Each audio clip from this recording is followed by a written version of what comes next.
Vpress is here at London Calling as a Duplo partner. Why did you decide to support the event?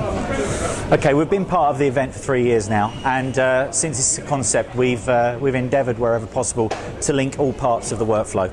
So with web to print being obviously the entrance point for many processes, we are creating a 1D barcode recognition within the job that when printed on the digital press within the Battle Reed product range, we can have it taken from the back end of the engine and into the finishing side of the actual show, and the products will be picked up and the 1D barcode would be read in and automatically set the machine up. So the web to finish is the term that we coined to make sure that people didn't see these processes as isolated instances with their own silo of activity.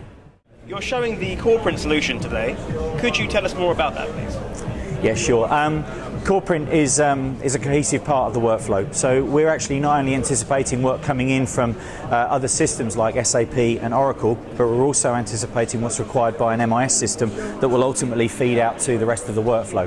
So for instance, today we're taking ordered products from the system, we're sending the XML, which is the information relating to the product and what's being ordered, and the PDF, and we're pushing it into the MIS system, which is reading that in and causing a series of triggers to automate not only elements to do with costings and I guess the administration of the job, but also putting it into particular work groups and sending instructions down the line to printing and finishing equipment.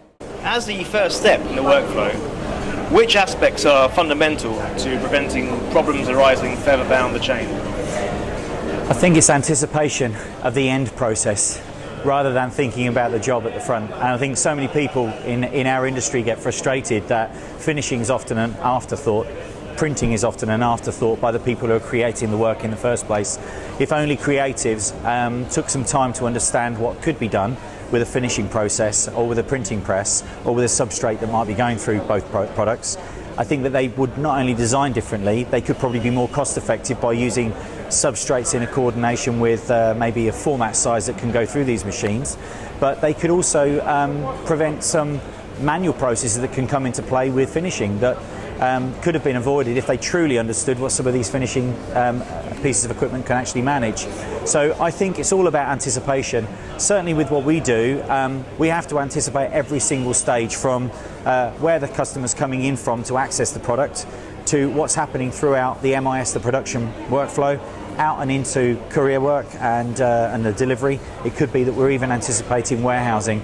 So unfortunately, all of these separate individual processes really nowadays, because we have linked up cohesive systems, have to be anticipated.